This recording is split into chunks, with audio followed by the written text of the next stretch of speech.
still own the apartment already. Ah, so Dane, welcome. Hello.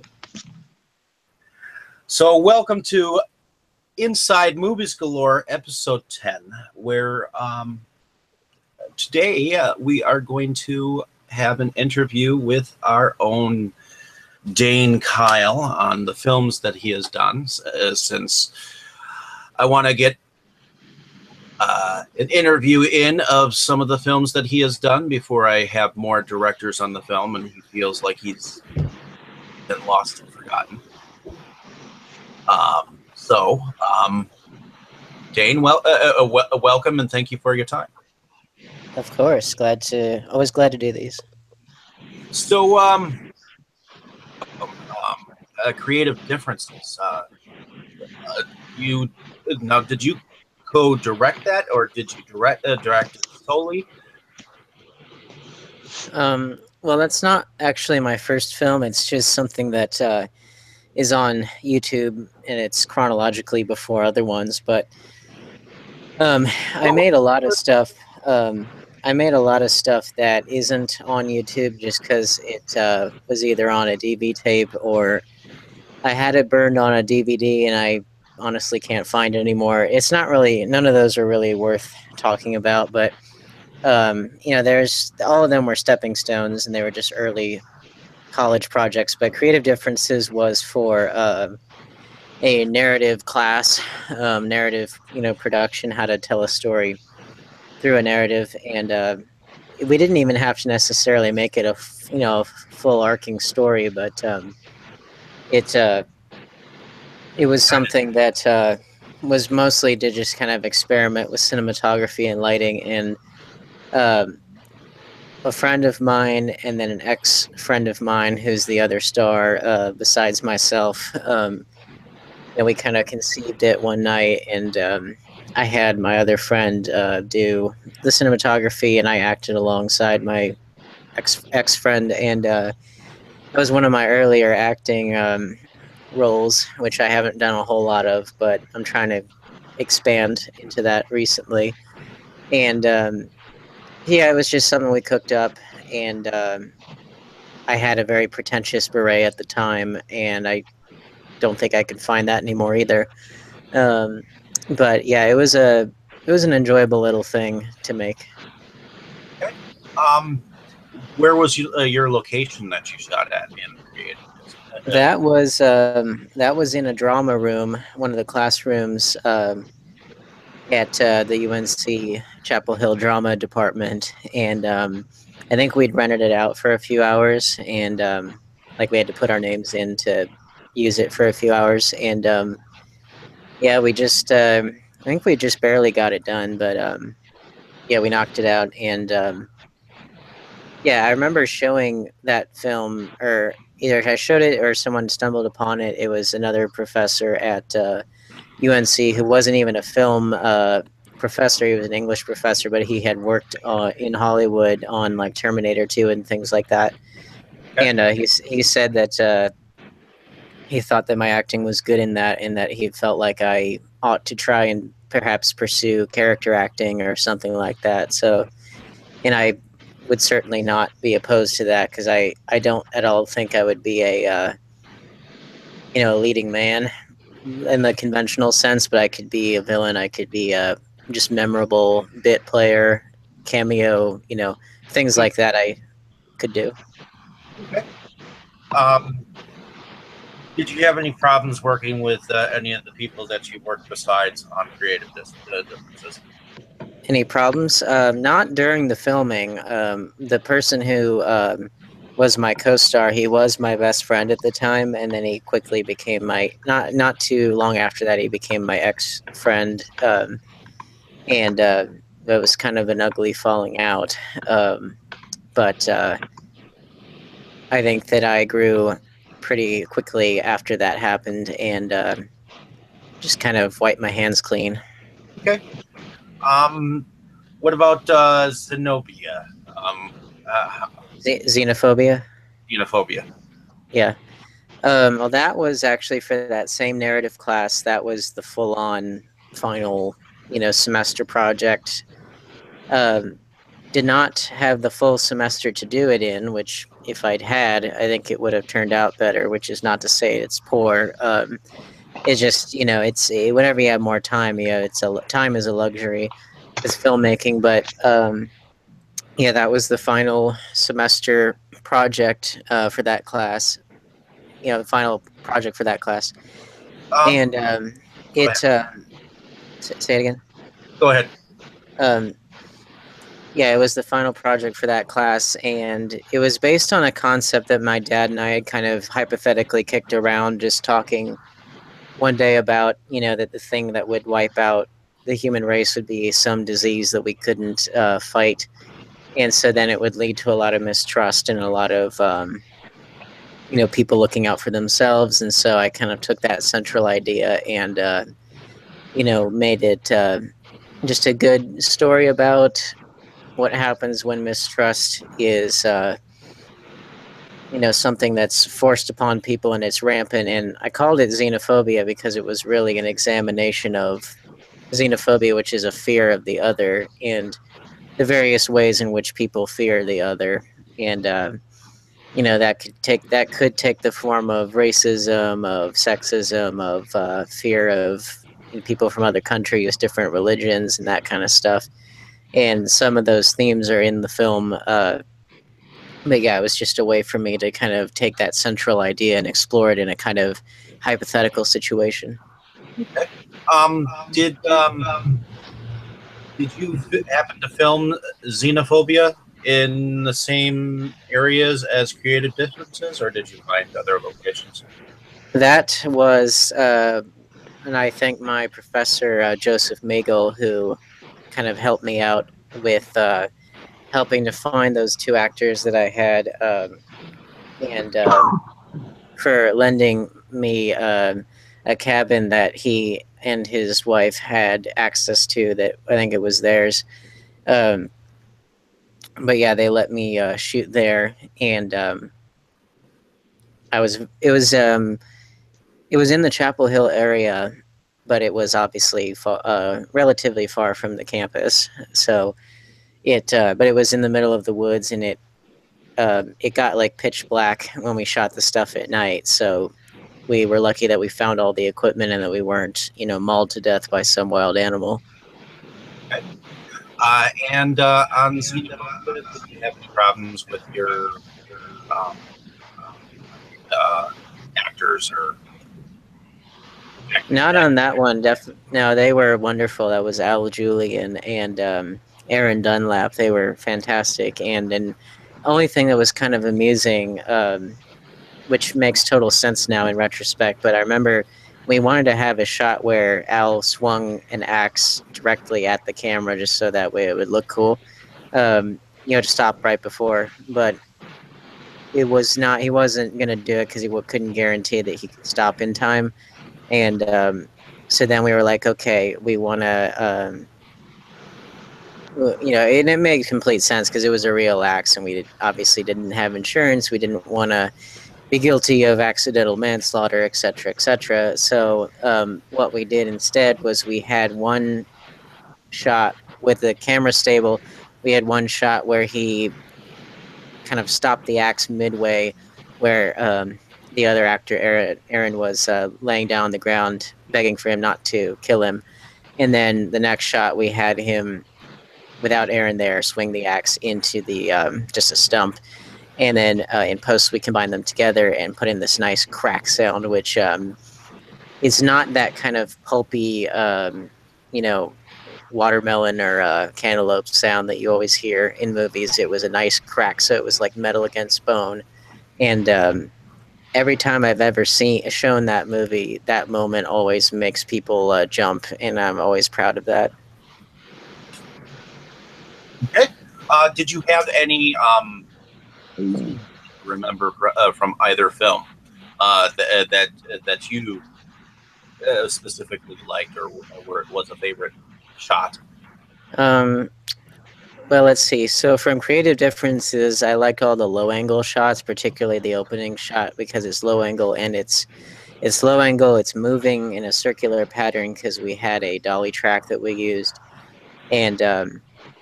it's also in black and white. It's got noirish lighting, so it's all the things I love. And then for xenophobia, obviously the shot I just mentioned that we composited together, it was a relatively simple one to do, but it really works whenever I show that clip. Whenever people get to that part of the movie. Okay.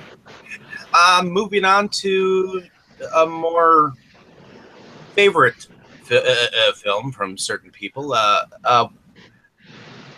Eternus. Mm-hmm. Uh, what and how did you come up with the concept for Eternus? Well, Eternus is so far it's my most personal work. Um, it came out. Well, you remember what I said before about the friend that I had a falling out with. That was one of the things that kind of snowballed. It was, I had a lot of health problems in 2012. Left me very depressed. I had that big falling out with my friend, which then resulted in falling out with a lot of other friends who we all knew. I had broken up with my girlfriend over the previous summer before I made the film of my own choosing. I was the breaker upper. And so, yeah, that happened. It was just like a culmination of a lot of personal strife of various kinds. So entering into my senior year, I had no girlfriend. I had no real friends who were either still my friends or were still at school. A lot of them had graduated. So I kind of spent senior year pretty definitively and pervasively alone, despite being on a big campus and all that. So that was pretty miserable. And All too bad. college, post college was looming. I didn't have any job prospects lined up. Um, so, in other words, I felt like life had taken a lot away from me that I had really grown to value over the previous years of college. And so I was on this kind of quest to find something in my life that life couldn't just take away from me. And I always loved Frankenstein, the novel, and I always loved German Expressionism. And I wanted to do another black and white, wanted to do it silent, and wanted to do a romance. I had always wanted to do that. And I kind of had been doing that. I'd had that idea that that would be my swan song in college. And so then that all came together for when I got into the very last class, which was, for school, it was the highest level class that you could do, where you spent a whole semester to make a film, and emotions that I was feeling at the time, and I made something that I think paid homage to the past, but was also very personal to me. And that I think is where the best films come from, are the ones that come from deep within, and that are something that is not so or so personal to you, to only you and people who know you, that other people can't relate to it. But I just took all those emotions and tried to put it into something that was important to me and that other people could at least be interested in, if not appreciate and relate to themselves. Definitely, definitely. So, now, uh, did you work on Made to Order, or did you produce 2 episodes of Made to Order? Yeah, that one. I was. Those are some friends of mine. It was Katie Carpenter and Kendra. I think she just got married. I think it's Cardinelli now. If I get that wrong, I'm sorry. But they were people that I just kind of met on Facebook. They used to be, Katie anyway, used to be a Charlottean, and then she moved to Atlanta because that's where all the work is going. But she made that web series, and I offered to help out with the Kickstarter, donated $50 both times for both seasons, and in return got an associate producer credit for one episode per season. Nice. And I kept trying to get more involved with it, but they kind of had their writers locked in. Oh, Uh, but it is what it is, and I was just glad to. I'm always glad to have more credits accumulate. okay. Moving on to did you have a favorite shot from Eternus that you specifically liked or loved? And did you have any problems with anyone who worked on the set of Eternus? Hmm.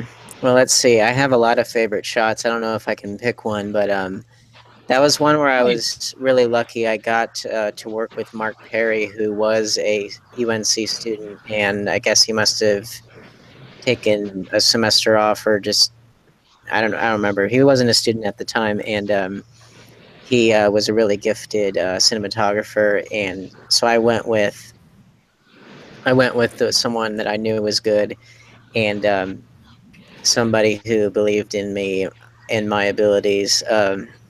And also the fact that at the time everyone in the class was busy with their own projects and with helping each other out. That I needed to find the best and couldn't really rely on my classmates for anything. So I went with him, and within that he and I both came up with really fantastic stuff. Like any again, I'm a sucker for low angle shots. So like when he's trying to get his love to be created for the first time, there's a great low angle shot there. There's a shot where the smoke comes up into the creation chamber, and you see a shadow first, and then you see him, and then anything with silhouettes. The shot where he's watching the film and then turns the projector off and the shadows fall on his face just right. Um, yeah, I really don't know if I can pick one, but there's just so many great moments in there that I'm really proud of. I really Awesome. believe that I really believe if you can tell a story visually, then your reliance on dialogue it ceases to be a crutch like it so often is. Uh, if you can just tell a story visually, then it'll have a lot more international appeal. It doesn't automatically become dated, like a lot of movies that have a lot of heavy slang and stuff. How they become dated, uh, and I just think it's more universal and more impactful. Um, in terms of conflicts or whatever, I got along really well with the actors. It was tough doing that shoot because me and Mark, we had to basically be our own crew. We had to do everything ourselves. We didn't really have a lot of other people, and so it was like a skeleton of a skeleton crew. And with that, and with the tight schedule I was on, that could make things a little tense. With not really between him and I, but just he himself could get really tense and stressed, and I was too. Uh, but super stressful. I was the one. My film was the latest to go into production. I lingered in pre-production for too long, and it took a few days to film in total. But and once that happened, then it finally came together. But it really did take a while to get off the ground, so that was pretty intense. As well as when a classmate of mine just sort of uh, wandered onto the set, lingered onto the set when she wasn't welcome, and was kind of insulting me. And so I just quietly gestured her off the set, and I didn't want anyone else coming on who wasn't a Wasn't member of the cast and crew. So that's a lesson to people. Is I know that like on big Hollywood productions, they tend to have a lot of people running around, and they have other people who aren't related to the film. They come and visit the sets or whatever, but personally, I tend to like to run a tight ship, and so I won't have that ever happen again because it's just I don't want people to be in a position to disrupt the shoot, and I don't particularly like people to feel like they can just like they own the place when they have no reason to be there. understandable. So I hear that you have worked and finished a project called The Big Blind. Yep, that's going to be my next film. I Eternus was done in 2014, and then The Big Blind's coming out this year. So that's a 3 year gap there. During that time, I had done a lot of behind the scenes development of different projects. One of which will hopefully be my project after The Big Blind, which will that one has been 3 years in the making, and just various other projects that have been in development, finding and keeping and working various jobs in between that time. So there's been a lot of just trying to keep life, post college life stable. And I wish that there had been not as great of a gap. Being Sig Blind, big comeback film. It's another black and white. It's a film noir homage, which, if you know anything about film history, German Expressionism was the movement that was with a lot of harsh shadows, a lot of unrealistic architecture, and it just had a great kind of dreamlike atmosphere. The original German Expressionist artists from the 20s, when Germany went downhill, when our dear Adolf decided to make Germany great again. Those artists, they came over to America and they brought a lot of their talents to the genre of film noir. So that's why you'd see, Fritz Lang and I think it was, if I'm not mistaken, I think Billy Wilder originally came from Germany, but you had all these people that applied their talents to film noir. So, in other words, film noir is kind of the offspring of German Expressionism. So I thought, oh, that's fitting if my next film is the cinematic offspring of German Expressionism, but it's my own film noir homage. So it's a deliberately archetypal story with undercover cop, femme fatale, mob boss, henchman, seedy backroom. It's backroom setting. It's got the term the big blind is a poker term.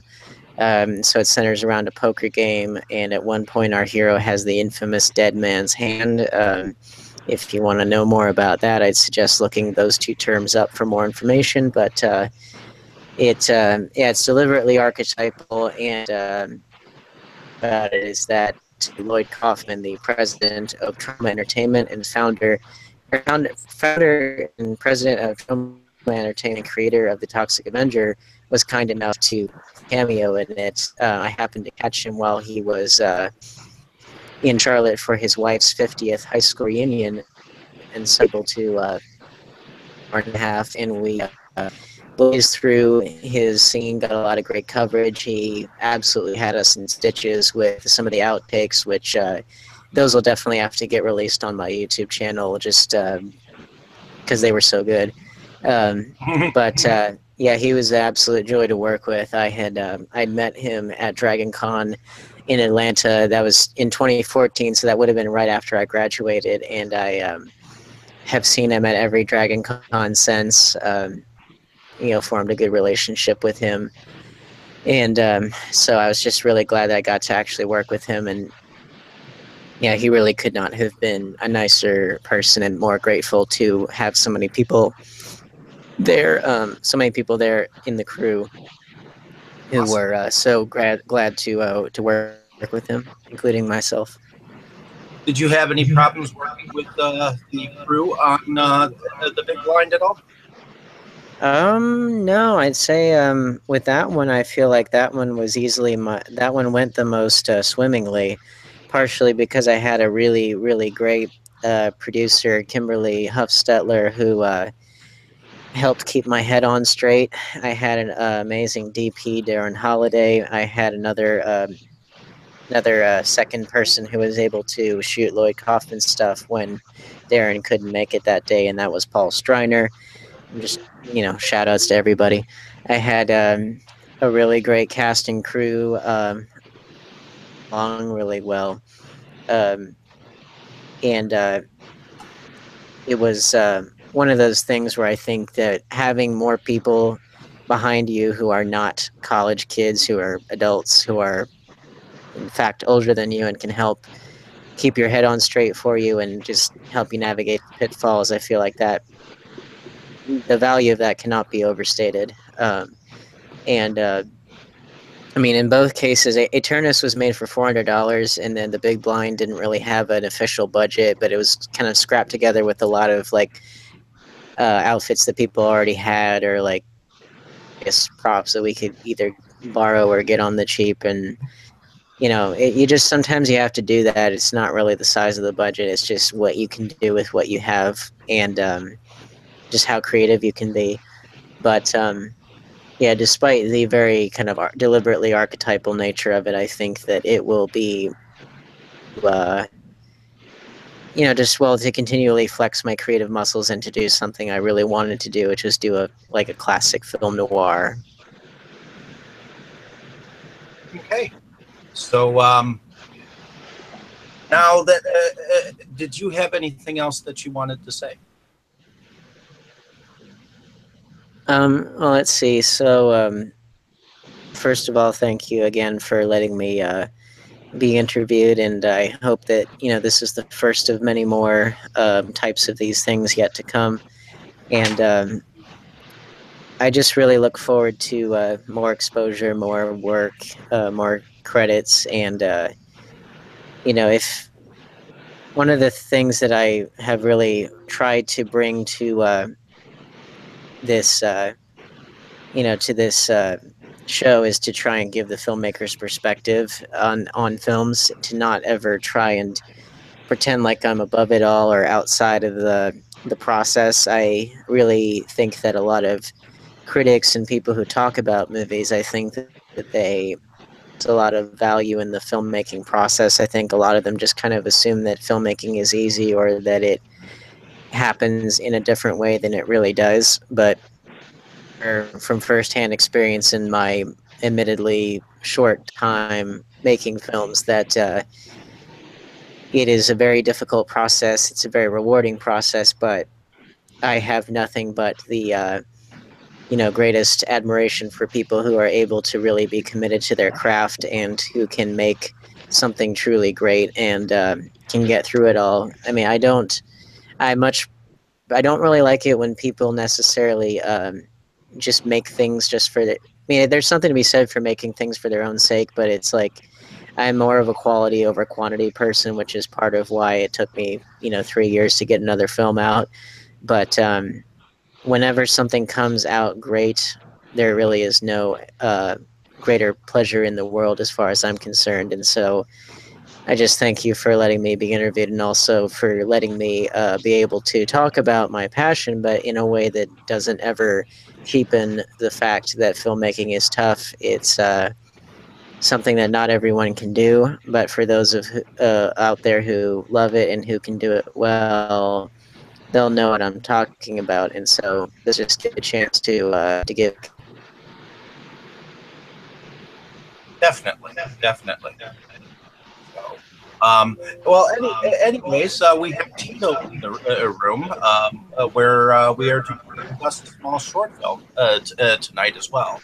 I was given the attention of a film called Depersonalization, which is directed by um, Austin Daniel Clodfelter, which involves a man named Jack, which is acted out by an actor called Lek Zorn. So, Dane, why don't you tell me your views on the subject, and then I'll go over to Tito and see what his thoughts were on the Mhm. film. Well, first, a little background on the film, if you would, Um, as much as you know about it. well, I happen to actually know Lek Zorn myself. Not personally, but over the internet and whatnot. So he ended up just flipping the short film over to me, and from what I know, it is his first time doing being the only person in a film. a first person um, scenario type film. I'm not even sure if it's necessarily for like some kind of benefit of a charity for this type of disability. You know what I mean? But it definitely felt like it was like a public service announcement to me. Yeah, that's kind of what I was wondering because I was kind of watching and I was like, well, this is either like a public service kind of message movie or um and the other thing that came to mind was like I wonder if this is like a college film, as in like a film for a class that someone decided to do about something that they care about, which either of which I could believe. I was just kind of curious about what you knew about the background so that way I could judge it appropriately. I wasn't entirely too sure. Just like most of the films that I've kind of just thrown your guys' way. So um, all I said was, hey, maybe we could talk about it on my show, and I sort of made a promise to do that. So Well, um, I think that's. I asked that just because I think it's very important to try and understand what the intended context of a film is, where what kind of film it is, where was it seen, what were the constraints. If you can ever establish that, I think that that's important to establishing the context and therefore how best to judge it relative to that. It's not everything though, because ultimately the film has to stand on its own. And I guess that given that we'll have to do that, have to just judge it on its own merits. And in that sense, I did think that it was. I could have easily believed that it was either a college film or a kind of public service kind of message movie, because it did cover the depersonalization medical condition. And I think I had heard of that at some point, but it did obviously reinforce it in a more detailed fashion. Um, I think that, and so you said this was his first time doing something on the direct. Was this like the director's first time, or was it the star's first time? it was the Stars' first time. Okay, um, yeah, that's another thing that's important to establish. It, I think that it was like, did you notice the when to convey the dreamlike kind of disassociation that It it went looked into a little the film. They went into predator. ultraviolet He went into predator vision. Did you notice that? light. Um, I know. which I noticed that. Yeah, which was interesting. That's part of why I asked if it was a student film, because it did look like something that if the constraints of the assignment were, oh, use this kind of filter or experiment with this kind of filter, then I could imagine that. And again, a lot of the films that I saw in college, they could sometimes be kind of messagey, um, even if that wasn't necessarily the assignment. Um, but yeah, I think that I like the music a lot, and I wasn't sure if that was originally composed for the film or if it was canned. Either way, it worked. I like the notepad a lot too. I thought that was a kind of semi memento. It reminded me of that. Of a person needing to be reminded of things in their life and that were true instead of letting their mind run wild with them. And Okay. it it was very short, and again, that also made me think, oh, possibly to try and fit into a particular time constraint. But definitely, if it was indeed meant to be a messagey kind of movie, it definitely did raise awareness about the condition, but not in a overly preachy or overly PSA kind of fashion. It was just more showing it through the form of a narrative. Okay. Tito, thank you for being on the show again. I kind of sort of wanted to do this with you since you've been um, working a lot lately and haven't been able to come on the show. So welcome once again. Thanks for having me. Definitely. What did you think of depersonalization? Well, I think Dan actually brought up a good point, and he's actually kind of opened my view about it a little bit more, because I wasn't sure. You sent me the link, so I went ahead and watched it, and right away I had mentioned to you this is more like a PSA than an actual movie to me. I don't have the background in filmmaking, and that's why I said Dane brought up a bunch of good points there for what was the intention of the film. But I could actually see them showing this in type of training class to either somebody that is dealing with that situation in their life, or maybe some students that are in training in the medical field. Um, he talked about the predator view, and I get that from when they were like in the mall in like the food court area. Hmm. But but to me it's more like a PSA, so it's kind of sketchy on me actually giving more of an opinion on it. I think because Okay. it's set up like a PSA, but he made good points about possibly being for a college film, or what is the actual background in that. Definitely, and I'm sure as we move along, I'm sure I can ask Lex Zorn if he has some kind of an idea what um, what what the film was actually made for, whether it was made for someone personally. Because if you saw that it was actually based on actual events, so I'm wondering if it was actually based on someone that either the director knew personally who had gone through this, or something to that effect. Because for the public's sake, the story follows a man named Man with rocks, possibly suicide, and from what I understand, depersonalization is murder where you don't really feel like you fit into society, and you constantly have to be reminded of your purpose in life. And someone having this can either it can be caused by stress or something personal that happens to you, and it definitely has that feel of the PSA feel to it. But then again, it also feels experimental, and Lex Zorn actually said something to me. He said that he thinks that it was his best performance in a one person role. So I can't say whether that was his best performance. I haven't really seen that much that he's been in. He's just an actor that has made himself aware to me. So, um, but I would have to say that for an old and a slightly older actor, I think he did okay. I think he did what needed to be done in the film.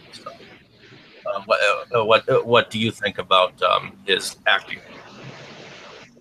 Dane? It was good for a largely non-verbal performance, and if it was indeed his first time as the lead, then it was a good kind of dipping the toes in the water with something that I'm sure is rather difficult to convey. Um, and I do kind of wonder if even the film might have been improved without the talking on the phone bits, if it was just silent. But again, I'm saying that as someone who loves silent films and did a silent film, and even The Big Blind, which I mentioned, is largely silent, so I could be a little prejudiced there.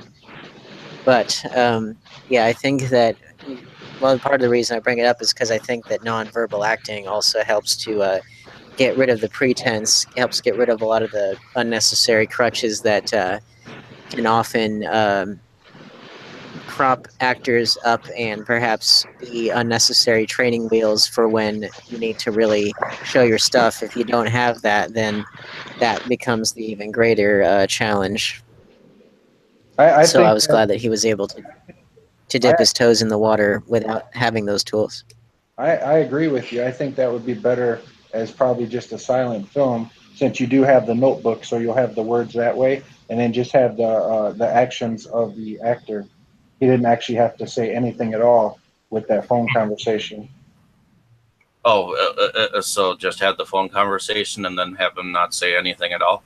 Yeah, I mean, you can keep the phone conversation in there just so you can show his actions, but you have the notepad in there. I don't think they really had to say anything at all, and they could have just used words on the screen if they wanted to add anything that way. I Which think that would work better.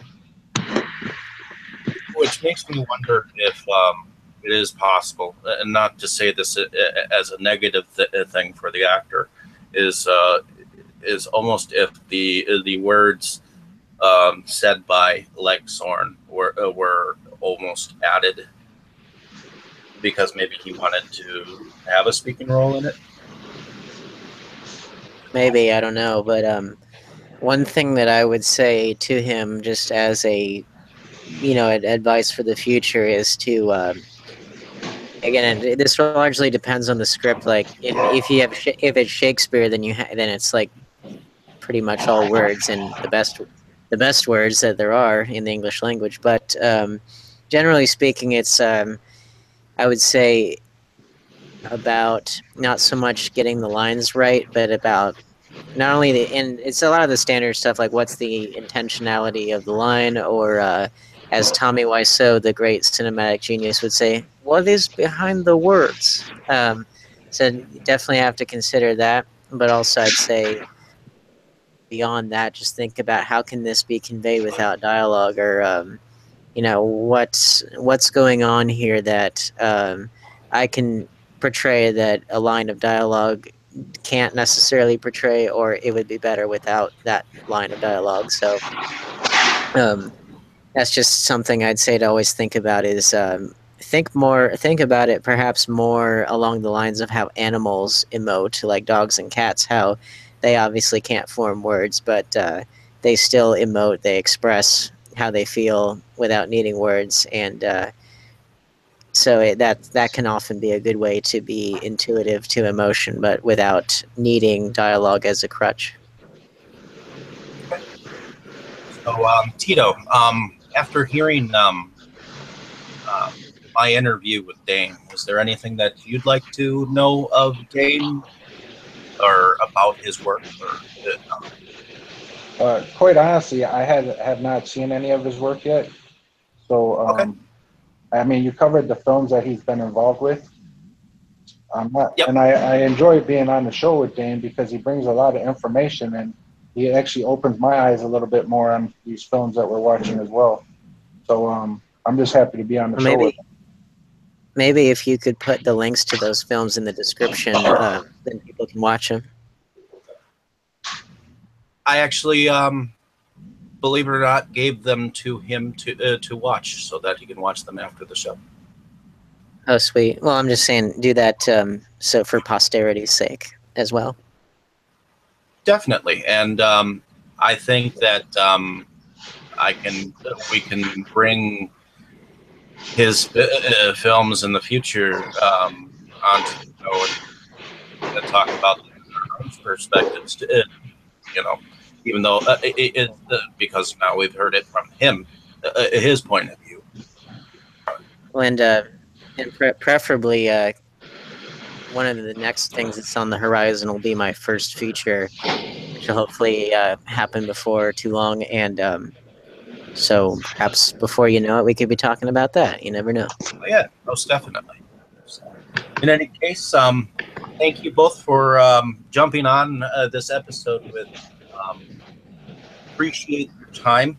I know it wasn't a large subject or whatnot. There's not much to say about short film, but um, me having learned about short films maybe about 4 years ago when I was starting out with um, uh, my blog site, I started getting into short films and seeing them and having more appreciation for them because many of them can be used to promote like a larger feature film, or it can be used in a classroom setting and can be useful for other filmmakers who are designing and crafting their own methods and ways of filming, and sometimes you can gain inspiration from them as well, because sometimes they are starting projects, and sometimes a lot of these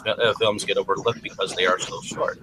So that is kind of why I look at the short films as well, and kind of like to share them with people too, because you know each project is a passion, and each person had something to do with these projects, which is why I'm having an actor who is coming on the show in 2 weeks per se, to talk about some of the short films that he's done.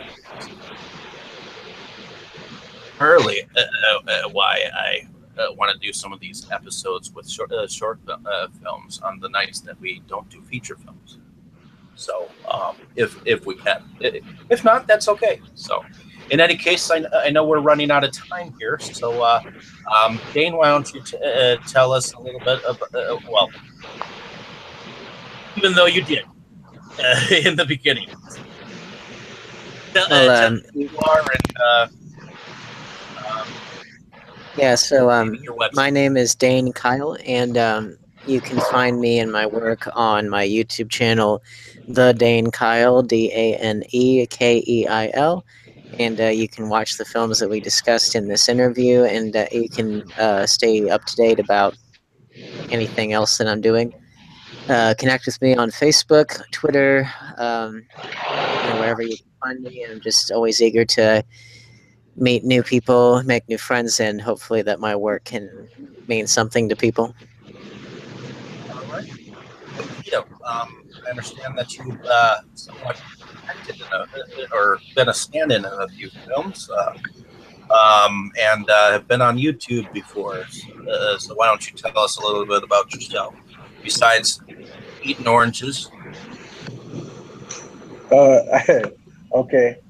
Yeah, I used to have a channel. I would do some movie reviews with Ricky Shore. I played a police officer in Blowing Raspberries, a Ricky Shore film. I also have been in a recent film. It's like a comedy. It's actually going to be released by Rock Bottom Video. I was just an extra in that one. Uh, Gay for Prey from rockbottomvideo.com. They're on Facebook. They're just going to have their first showing of that movie coming up in, I believe, September here, coming up shortly. And then they'll have it at Cinema Wasteland in Ohio. And I also was an extra in a previous film from Rock Bottom Video. I don't have a lot of time to do a lot of features and be one of the main actors with my work schedule, but I like to help people out. If I get a chance, I'll be an extra, or if my schedule permits, I'll go ahead and actually act in a film again these days. I did some acting years ago. I don't usually bring that up.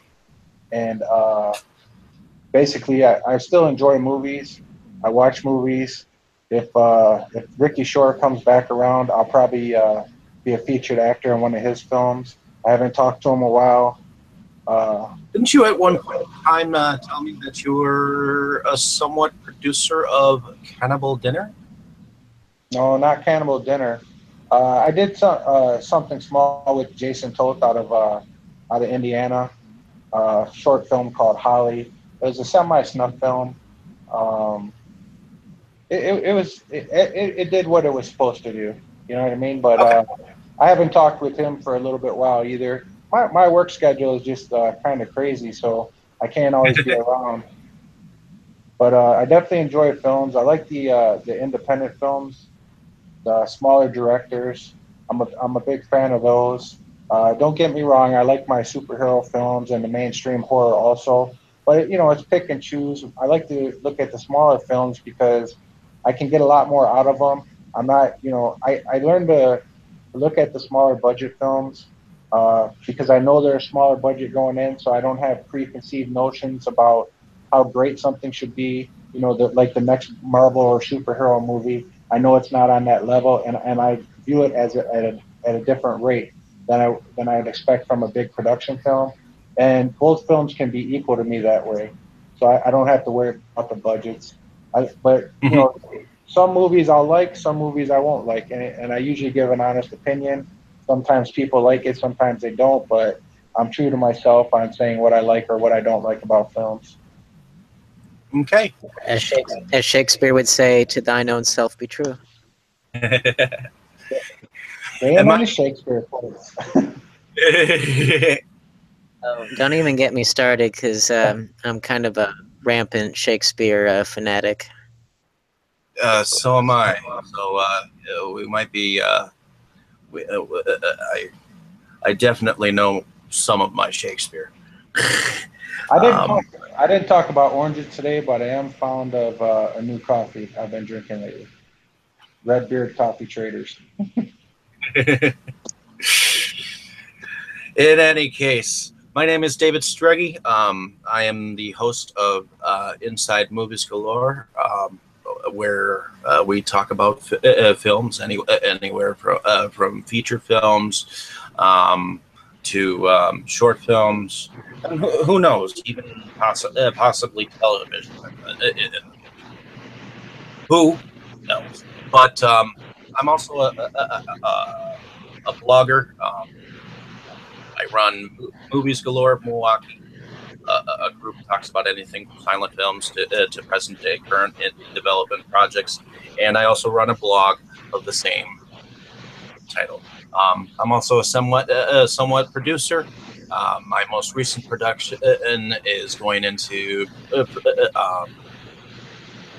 production in October. It's called Vaults, um, and I'm one of the producers behind that um, film, and I'm happy to that is happening. So, in any case, thank you for being on the show.